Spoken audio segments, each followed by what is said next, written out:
I don't think I've ever met a soccer player who is not a player. Like, literally, like, a player. Like, towards women, like, not on the field. Yeah. Don't trust these soccer players. Oh, God, look at it. It's perfect. I'm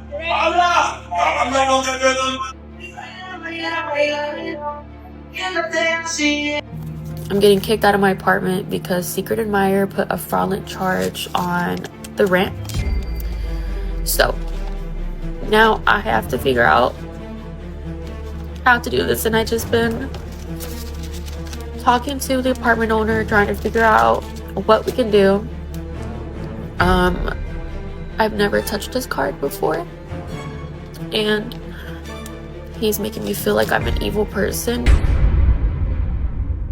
So just me personally, I don't really think straight men should be on TikTok doing anything or posting anything besides them building a house, changing an oil, fixing a tire, repairing something, a fence, repair the cabinets, build a table.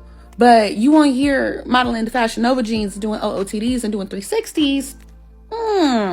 Y'all keep that. Men need peace. It's honestly that simple. It doesn't matter how beautiful you are, how much money you make, how good you are at your job. It doesn't matter. If you are not a peaceful woman, because the constant nagging, belittling, being disrespectful, and just being a downright horrible human being, that man is not going to want to stay. Because at the end of the day, what they want is peace within them. Yes, women need emotional stability, but men do too. And that comes from within us. We need to be peace for our men. Did you hear about the husband who told his wife that she is not worthy of what she is asking for a push present after giving birth to his child? So this man and his wife have been married for 5 years, and she's pregnant with their first child. Now, a few days ago, his wife sent him a TikTok video of some women on a podcast episode talking about push presents. Now, at first, he didn't actually know what a push present was. Upon researching it, he quickly realized that it was a thank you gift for a woman bringing their child into the world. Now, he says that this concept is and still is very strange to him. He says that he understands women seeking appreciation from their husbands for all that they put their bodies through going through childbirth and holding a baby. However, it's the materialistic part that gives him the ick. Now, the woman in the TikTok video in the podcast episode kept going on and on about how it's a body for a body, which meant that a man would have to get a permanent tattoo on his lower part of his body, buy his wife a house and a car exclusively as a gift to her. Now, the husband stated that he feels like those expectations are a little bit too entitled and a little bit too unrealistic. He also feels that it's a little bit over the top for his taste. He says that the decision to bring a child into this world is both partners' decision, and that his wife, in their case, is not being forced to be pregnant or to be a mum, as she wants to be a parent too. So he simply replied to her TikTok video with laughing emojis and moved on, and just thought she was sending it as some type of satire moment. His wife was in the other room when he sent the laughing emojis, so she walked over to the room that he was in. She says that although she doesn't expect him to get the tattoo on the lower part of his body or to buy her a house, she does expect him to dip into his personal savings to buy her a car that is exclusively for her. Now, he looked at her, slightly shocked, but started laughing. He thought she was joking and he pressed her to see if she was. His wife, however, got really annoyed by his reaction, and she reiterated that she does expect a real push present. He told her that the gift is the gift of parenthood and the realized outcome of a healthy baby. And materially speaking, he'll probably gift her a Mother's Day card, a day out, or some jewelry that she wants. But the max he's willing to spend is $700, but nothing more. He said that if she really wants an extra car, it will be their car, not just hers. His wife, however, pressed more on this and said that that's not enough for everything that she's about to go through. Pushing and pushing, and eventually asked him if he feels that she's not worth it. He told her that she is worthy, both as the mother of his child and his partner, but what she's asking for is not realistic, and that she needs to manage her expectations because he doesn't understand why she feels that she needs that. He feels it came out wrong and he didn't mean to dismiss her like that. Now, his wife isn't speaking to him and is crying and arguing about it. He overheard her criticizing him to her sister, but under no circumstances is he willing to purchase her a car. He says that although he feels bad for her hurting right now, he under no circumstances feels guilty for giving her a reality check. So what are your thoughts on this? Linked what I'm using on my lips, by the way, because I know some people were asking in one of my last videos. No, I would probably suggest to you that you would hold your ground. You don't have to be a jerk or rude about it. You probably feel bad about it because somebody is crying, and a human being normally feels empathy or sympathy for somebody who is crying.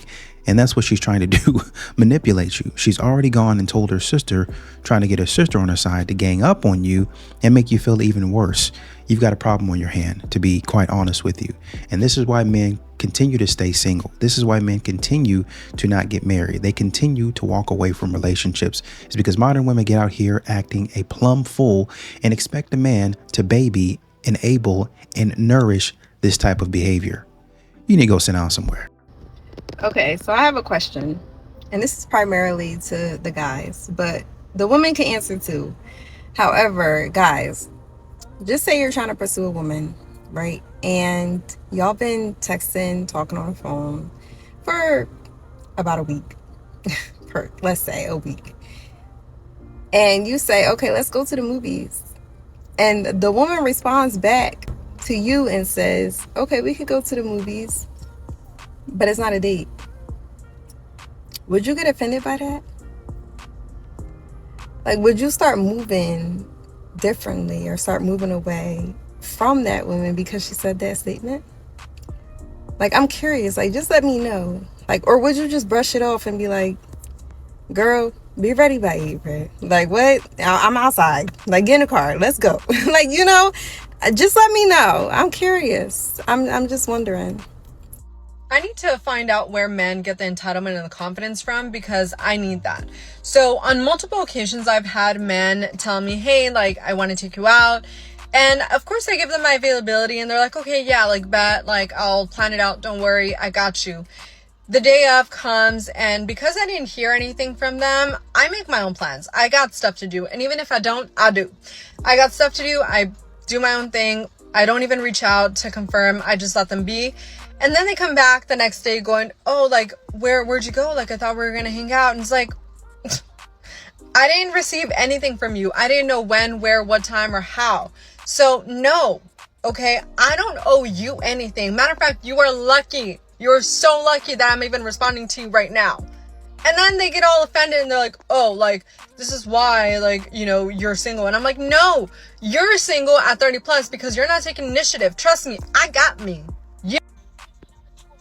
Sir, it's not about coddling, okay? It's just about respecting the other person's time.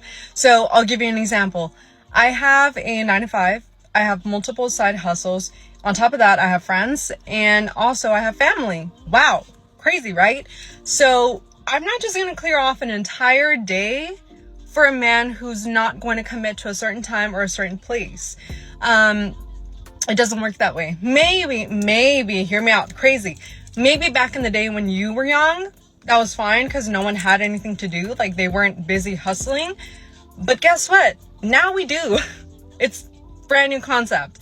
Now we hustle. Now we have our own life. Now we have our own stuff. So I'm not just going to sit around and wait for Mr. Maybe to maybe hang out with me.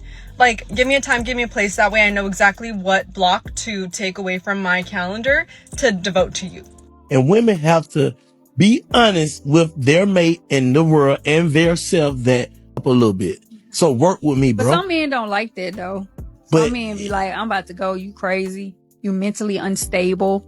Cause after so long, it can drag somebody down. Like, y'all can stay for so long, but if we still in that space, it's been like years and months. Cause sometimes certain things, it's just not that easy to get out. But what up is you in denial, saying that it's not that. If you come to me like that, like I'm fragile. That's that accountability. Yeah, you come to me fragile, like I'm fragile, I'm broken, but I feel you. I'm going to release myself to you, bro. Take care of me.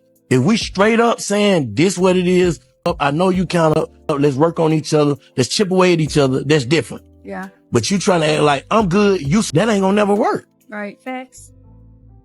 That's the truth. Like, women gotta understand that you can't come off as perfect because see you for who you are, but just won't even just be like, man, I ain't trying to get through to this bitch to tell who she is, that she trying to trick me that she knows she is. Yeah.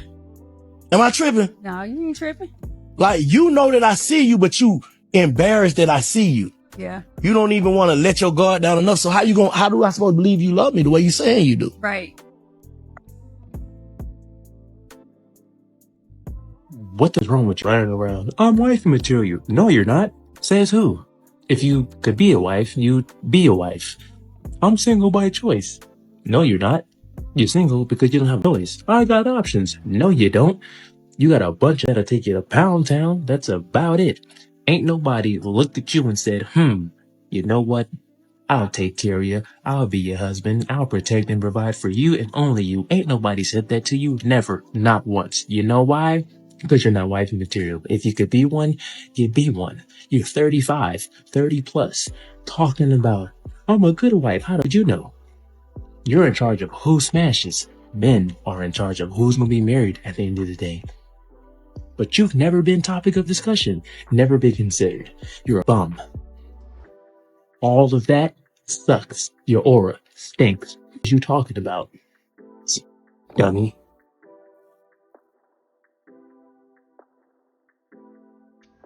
I'm not lying for no camera. Than you are, right? And the only reason I don't do things is because I see that you're not into it, right? So why would I keep on doing something you're not into? Facts. Make that make sense. If you reciprocate my affection, then it's there all the time. I'm way more affectionate than you. The shit I complain about, you don't even worry about that. That's not on your mind. Are you done? Oh, hell no. Oh, wait, what? Okay, this is this girl's first time seeing her fiance in 2 weeks since donating one of her organs to save his life. Super sweet, right? What do you think this creator is gonna say about it? You donated to who? Beyonce? Fiance?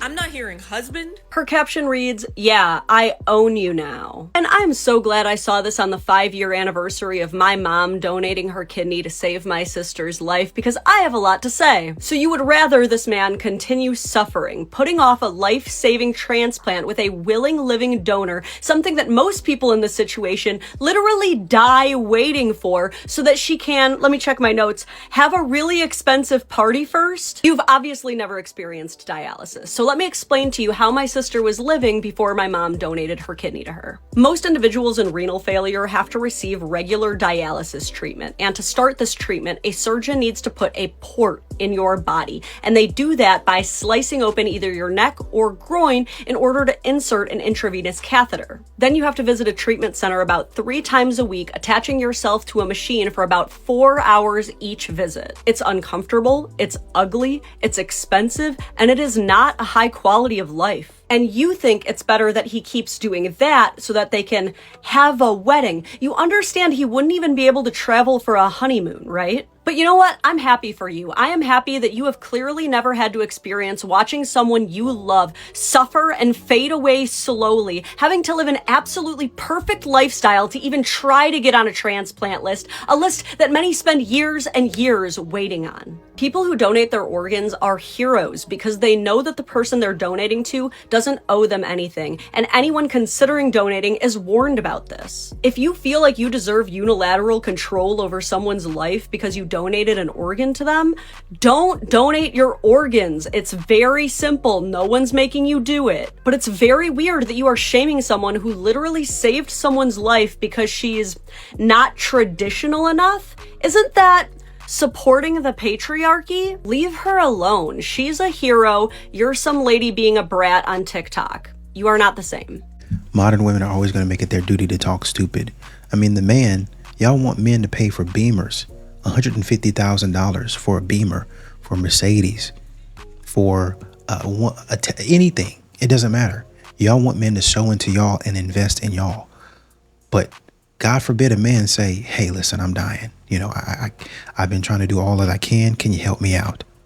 My God, y'all want a man to prove himself to y'all before y'all get there.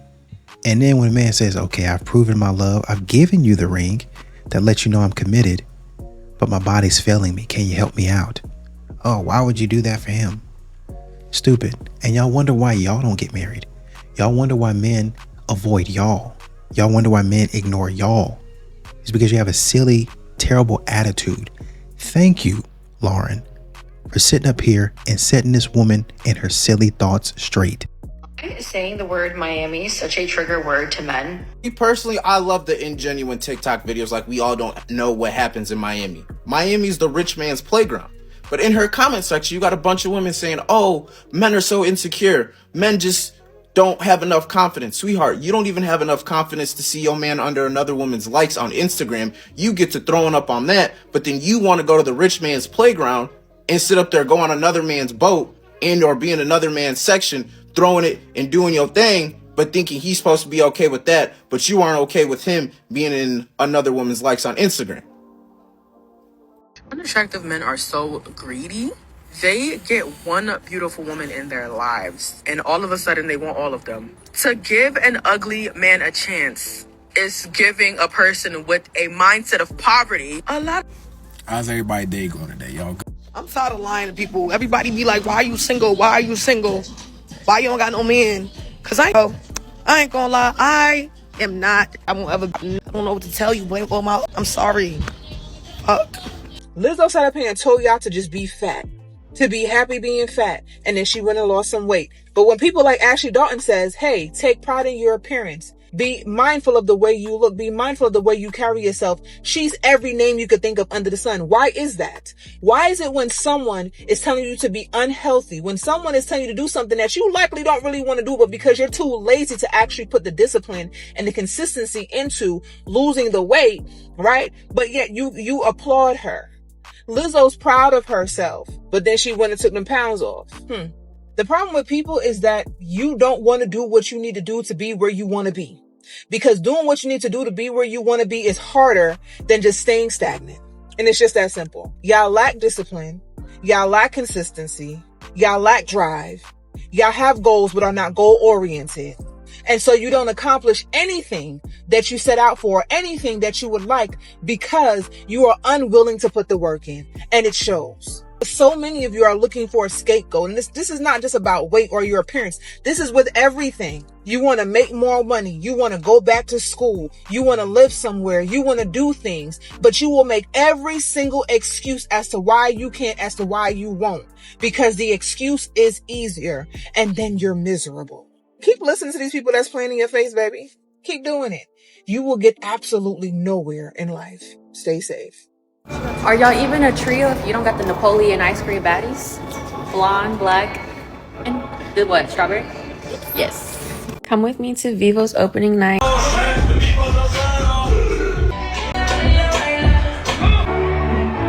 A few moments later. I'm getting kicked out of my apartment because Secret Admirer put a fraudulent charge on the rent. So now I have to figure out how to do this, and I just been talking to the apartment owner, trying to figure out what we can do. I've never touched his card before, and he's making me feel like I'm an evil person because I found out that he was married and he had a daughter my age. So I guess in his heart he thinks that the best thing to do is to get me kicked out and report me to Dallas PD because of this. His card information, he physically has given that to me in text messages, but I've never touched his card. He's paid my rent for the past 2 months. But anyways, after the Puerto Rico trip, we stopped talking to each other, and he's just been trying to make my life like hell. Because, again, me finding out he's married, his wife contacting me, sending me pictures of him coming at home after dropping me off in Dallas. So, I don't know why he's doing this. It's just, again, I'm like, God will have my back. But it's like, I feel like the devil always wins when it comes with me, when it comes to things with me. And it's like, it just doesn't make sense with me how I go through all these, and it just sucks. And I tried texting him, trying to work things out, because I don't want this to be a reason that I get taken away from my daughter and that we don't have a place to stay just because he wants to be vindictive towards me. But yeah, that's what I'm going through right now. I'm going through a eviction because of him. And yeah, I talked to him about resolutions. I said, I'll give you back every gift you have given me. I'm talking to the owner about reversing the payment for the rent that you've been paying my rent for. But no, he says that he wants to proceed with Dallas PD and he just wants to make my life like hell. This is why I don't like talking to men, or this is why I don't like being in a relationship. It's just, again, I don't know why the devil always wins when it comes with me. I don't know why things like this always happen. But yeah, that's what I'm going through right now. I hope you are having an even better day than me. And take care. And you heard she alluded to the gifts. There was another video prior to this one where she was talking about the gifts that she received. People in the comments saying, so are you going to give the gifts back? No response. You do all of these parties and lifestyle, and I'm going to go get my Coach bag, and I'm doing this and I'm going over there, and I don't really need this job, that sort of thing. I'm going to be working on the weekends just to make a little money, but my life is straight. And now you're worried about losing your daughter because you're out there playing around. But it looks like she got an update, so let's check that out. Hello. So let's do my makeup. I've been crying all day and I've been having the worst headache ever and been throwing up all day, and I haven't been able to eat. Like, just food just isn't really appetizing anymore. It's just like, I think it's just the fear of, like, I guess I'm just thinking about my daughter the most. That's my biggest concern, is my baby girl. But anyways, this is my makeup because I'm feeling really ugly right now. My eyes are so bad. I'm not really going to talk about the situation just because, like, I am right now recording a video and just providing everything, and things get misleaded whenever I do talk about it because it's not like the full story. Like, y'all don't know everything that's going on. And yeah, I'm tired of being manipulated. I'm tired of being gaslit, and I'm tired of just being treated like crap when I didn't even do anything wrong. Well, once again, like I said in one of her previous videos, she knew he was married already, but she was still accepting gifts from him. And when it all comes crashing down, oh, God hates me. Why does this always happen to me? The devil is on my track trying to turn me back. Got to make this journey somehow, sort of stuff. You knew that. You already knew that. It sounds like, and what you're not telling us, is maybe there was some type of back and forth. Obviously, his wife found out and then started calling you, but then also maybe there was something between you guys that was said. And you're like, no, those are gifts. I'm not going to give them back. Da da da da da. Modern women do that. They can be as nice as they want to be, but they keep that stuff. And they, oh, well, it was a gift. He gave it to me. I ain't going to. Right? And he said, oh, okay. You want to play hardball? Well, let's take it to the next level. And he's pulling out this card. And now here you are on TikTok crying, melting down because you might lose the one thing that's most precious to you. Instead of throwing that junk out, man, you can take your stuff all and moving on. You trying to put him over a barrel. Modern women always play themselves in the end. And that's unfortunate. I hope it works out to where you can keep your baby girl, but at some point in time, let this be a lesson to you that maybe you should take it easy. Okay, story time on why I deleted Hinge. It is a specific experience. So guys, remember I went on a date with the firefighter. That was possibly the worst date I think I've ever been on in my life. And it really just opened my eyes to like how dangerous Hinge dating can become. Right off the bat, he tells me he's never gonna get married because he has trauma from his childhood when his parents got divorced. He's making me laugh. He's really, really funny. But he's the kind of funny that like imitates comedians funny. Just like he has a lot of movie quotes under his belt, a lot of banter, And like, I'm way funnier when someone else is funny and I can like kind of play off of them. He was making me laugh and everything was fine. So then we were gonna go like ride bikes on the little boardwalk, but it was freezing cold. So then we stopped by this little dive bar. We have a couple drinks. He's kind of like trying to pressure me to take shots. And I'm like, it's like the middle of the day on a Sunday. At this point, I'm definitely getting my buzz, and now Enzo has to go potty. And we go outside and I'm like, I have to pee. He's like, my house is right here. You can pee at my house. Mistake number one. We walk into his house and the whole house is decorated with Christmas decorations. Like stockings on the wall, everything. And this is February, by the way. So kind of creepy, like what? His roommate comes out and he's like this really sweet, but very nerdy guy with the Patrick from SpongeBob voice. He's like, hey, can I get you some candy? And how about a soda? And I'm like, sure. He brings out a bowl of candy and I jokingly say it was his Halloween candy. Like, no, that's my own personal stash I ordered from Amazon. So I'm like, okay, this is getting weird. I don't eat the candy because you don't eat candy at strangers' houses. He's like, look at my room. I go in his room and he has like a full-size bed with like a fuzzy Walmart blanket on it and posters all over the wall. Mind you, he's 40 with 2 roommates. It's looking like a time machine. It looks like a movie set. It looks like back in time, like I'm going to my high school boyfriend's house. So I sit on his bed and he kisses me, but on the way into the kiss, he's like, hold on. Like he's really hyping himself up to give me the kiss. So then I felt bad and didn't want to like reject him. So I was also buzzed and he was also hot. So I let him kiss. At that point, I had already called my Uber when I was in the bathroom. So I'm watching the car like approach. I'm like, get me out of the weird ass house. Bend down to like tie my shoe and like fix my sock because it was like in my shoe. And when I'm bent down, I hear zip. The way I ran to my Uber, I was out of there. And I was like, no more Hinge dates for me. That's what happened. I'm officially off the apps and I've never been happier single as I am right now. Stay off the apps, that's all I'm gonna say. Love you, bye. You know, what's funny to me is that modern women will say, I'm going to stay off the apps and then run into the same type of guy in real life because they haven't figured out how to properly vet a man.